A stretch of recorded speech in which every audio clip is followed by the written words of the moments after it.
Notre rendez-vous économie de l'entreprise chaque matin. Pascal Fouché, c'est Madine Mayenne. Avec François Nogrix, bonjour. Bonjour. Vous avez 49 ans, vous êtes à la tête de Madala International, entreprise spécialisée dans le commerce international de gros. Vous travaillez pour des PME, plutôt situées dans l'ouest de la France. Alors vous allez bien sûr nous expliquer tout cela, mais avant de parler de votre activité, j'aimerais quand même signaler aux auditeurs que pour être avec nous ce matin, vous avez dû vous lever tôt parce que vous n'habitez pas en Mayenne. Et non, j'habite à Rennes. Et on peut comme ça habiter loin du siège social de son entreprise ? Ouais, écoutez, ça fait 14 ans que je travaille en Mayenne avec plaisir et que je continue à résider à Rennes. Ouais, alors votre entreprise est installée quand même en Mayenne, compte tenu de votre vie personnelle et familiale. Hein, c'est plutôt ça les raisons. C'était l'orientation suite à un retour de séjour à l'étranger, oui, bien sûr. Mais pourquoi être resté finalement en Mayenne avec votre entreprise ? C'est-à-dire que j'ai été recruté par une société mayonnaise au départ, il y a 14 ans, la société Promotal, qui fait du mobilier médical à Ernée. Et il fallait que pour garder l'éducation bilingue de mes enfants, que je trouve une école qui soit adéquate. Et malheureusement, la seule que j'ai pu trouver était à Rennes. Donc voilà, c'est là où on s'est installé avec la famille. Et vous n'auriez pas pu déplacer l'entreprise dans ce cas, le siège social de l'entreprise ? Non, je pense que c'était pas tout à fait logique pour une personne de déplacer. Et il y avait plein de choses à faire sur la Mayenne. Alors vous êtes chef d'entreprise en Mayenne, mais également très présent dans d'autres structures. Vous êtes engagé en Mayenne ? Complètement, parce que la Mayenne m'a accueilli il y a 14 ans et il me paraissait indispensable de pouvoir lui donner le maximum de ce que je pouvais donner au niveau professionnel dans mon travail, mais aussi au niveau paraprofessionnel en participant à la vie du territoire. Alors, parlons de votre entreprise, si vous le voulez bien. Votre activité, si on doit la préciser, la présenter. L'activité, elle est simple, dans le domaine de l'agroalimentaire, mais plus principalement de la nutrition et encore plus précisément de la nutrition pour les mamans et les bébés. Je travaille pour vendre des produits fabriqués en France, dans l'ouest de la France, comme vous le disiez tout à l'heure, sur des zones lointaines, principalement l'Asie, Moyen-Orient-Asie, où beaucoup de clients adorent les produits français. Alors, pour faire simple, vous êtes un commerçant international ? Exactement, un intermédiaire, un négociant qui met en contact des fabricants, des industriels français avec des clients à l'international. Alors, quel type de produits ? Vous nous parlez de produits pour les mamans, pour les bébés ? Oui, alors le produit principal, là, qui a permis de démarrer le business avec mon associé, c'était le lait infantile. L'ouest de la France est un grand producteur mondial de lait infantile, puisqu'on est sur une région laitière, d'où avec une qualité qui est reconnue dans le monde entier et qui est appréciée, et notamment par les consommateurs chinois qui ont eu malheureusement beaucoup de soucis de qualité dans le lait qui était fait chez eux, et qui vraiment sont à la recherche de la qualité, de la sécurité alimentaire, et ça, la France est capable de le procurer. Donc c'est pour ça que avec mon associé, on s'est dit on va aller sur la Chine et leur proposer nos produits qu'ils ont très bien acceptés. C'est le seul produit que vous proposez à l'étranger ? Alors pour l'instant, il faut bien démarrer avec quelque chose. C'était avec quelque chose qui était plus facile puisque là la demande était certaine, était importante. Et ce qu'on a voulu faire, c'est créer un canal entre la France et ces pays lointains, et pouvoir proposer à côté du lait infantile, produit principal, d'autres produits. Alors, tout d'abord, mon associé avait un autre produit qui est un produit complètement innovant qu'on a lancé il y a 2 ans, qui est une boisson pour maman enceinte et maman allaitante. Et là aussi, pareil, beaucoup de besoins partout dans le monde. C'est un produit qui marche actuellement très bien dans des pays où on était déjà implantés, comme le Cambodge ou le Vietnam. Et là, les mamans chinoises, on est en train de faire des tests avec elles pour savoir si ça allait leur convenir. On s'aperçoit aujourd'hui que l'Asie, la Chine en l'occurrence, puisqu'on en parle en ce moment, est un pays que l'on regarde beaucoup, surtout quand on est chef d'entreprise. On pense même aux viticulteurs qui vont essayer de vendre leur vin là-bas en Asie. Les viticulteurs, ça fait longtemps qu'ils ont compris que c'était un marché. Ils ont été précurseurs avec aussi l'industrie du luxe et aussi l'automobile.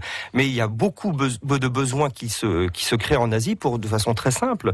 C'est une population qui fait plus d'1,3 milliard, avec une classe moyenne, une classe supérieure qui a envie de vivre comme les Occidentaux. Et donc qui ont envie de produits fabriqués en France, fabriqués en Europe, fabriqués aux États-Unis. Et donc il faut savoir en profiter. Une activité qui nécessite donc des déplacements, surtout en Asie, mais peut-être même dans le monde entier, lorsque vous cherchez de nouveaux marchés. Exactement, mais ça, il faut être près des clients pour mieux les connaître et mieux les servir. François Nogrix, vous êtes le chef de l'entreprise Madala International. Vous êtes avec nous dans Made in Mayenne. Et dans quelques minutes, on va parler d'ailleurs d'une de vos préoccupations. On en parlait ce matin sur France Bleu Mayenne. Il est 9h-10. Ceci est un message d'UbiFrance, l'agence française pour le développement international des entreprises. Vous êtes une PME. Vous vous développez à l'international. Vous pensez que les marchés se gagnent sur le terrain. Vous recherchez un commercial grande distribution pour soutenir votre agent à Madrid, un ingénieur mécanicien bilingue allemand, un comptable pour votre filiale au Maroc, un technicien de maintenance au Brésil. Pour des talents comme ça, pensez au VIE, les volontaires internationaux en entreprise. Plus de 48 000 sont déjà partis aux 4 coins du monde. Une formule simple, soutenue par l'État et les régions, un vivier pour réussir à l'étranger. Pour trouver le meilleur profil, appelez UbiFrance au 0810 659 659, prix d'un appel local. La suite de Made in Mayenne sur France Bleu Mayenne. Avec toujours François Nogrix, donc patron, j'ai envie de vous présenter ainsi. Vous êtes à la tête de Madala International, entreprise spécialisée dans le commerce international. Vous êtes basé à Laval, alors vous habitez à Rennes, c'est ce que vous nous avez dit, ce qui veut dire beaucoup de trajets entre Rennes et Laval, beaucoup de trajets également entre Laval et la Chine. Comment est-ce que vous vous organisez d'ailleurs pour tous ces déplacements ? C'est relativement simple. Prenez l'avion à Laval ? Non, mais vous disiez que j'habite à Rennes, donc Rennes se connecte facilement sur Paris, Paris sur le monde. Donc là, c'est relativement facile. Le train, l'avion, et quand il y a des grèves, la voiture, ça peut arriver aussi. Il faut être capable de faire ce qu'il faut faire pour arriver près du client. Et l'idée, bien sûr, c'est de proposer des produits d'entreprises donc françaises, plutôt de l'ouest de la France, sur le marché chinois. C'est ce que vous nous avez expliqué en première partie. Un travail donc de prospection, de commerçants. Alors vous êtes seul au sein de votre entreprise, pas de salariés. Comme on démarre, oui, tout simplement, pour pouvoir pérenniser l'entreprise et démarrer avec une base de business suffisante. L'objectif à terme est forcément d'agrandir l'entreprise. C'est ce que j'allais vous demander. Vous n'avez pas envie de créer de l'emploi, parce que on va être tout seul. Je ne suis pas seul puisque je travaille avec des partenaires tous les jours. Donc là, je suis pas seul, mais pouvoir créer de l'emploi, c'est quand même quelque chose d'important pour un chef d'entreprise. Et la mondialisation, pour vous, c'est plutôt un atout alors ? De toute façon, c'est le monde. Le monde existe, le monde commerce, le monde produit, le monde consomme. À nous d'utiliser les atouts de la France pour les faire valoir à l'international. Le matin, dans Made in Mayenne, nous demandons à nos invités de s'exprimer sur leurs préoccupations, les sujets qui sont un petit peu dans l'air du temps, et de parler donc de l'actualité du moment. Et ce matin, nous avons largement abordé ce sujet sur France Bleu Mayenne, le gaspillage alimentaire. Et vous êtes justement préoccupé par ce sujet ? Préoccupé d'abord, comme vous dites, j'ai fait de la route ce matin et j'ai voulu écouter France Bleu Mayenne. Et ce sujet m'intéresse fortement. Parce que d'abord, je suis dans l'agroalimentaire, donc ça me concerne. Et j'ai beaucoup apprécié les réflexions faites par les auditeurs. Deux choses là-dessus. D'abord, il n'y a pas de méchants, il n'y a pas de mauvais. Il faut que tout le monde fasse attention, consommateurs, industriels, agriculteurs, pour bien travailler. Les industriels sont quand même montrés du doigt. Oui, mais ils sont montrés du doigt. Je pense que c'est une facilité. Je crois qu'on a tous notre responsabilité là-dedans.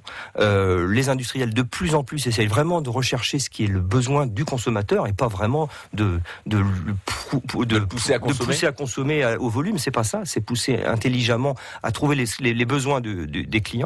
Et je pense que au niveau des consommateurs, vous avez parlé de petits trucs ce matin qui étaient très intéressants. Je pense qu'il y a un problème culturel qui est important chez nous.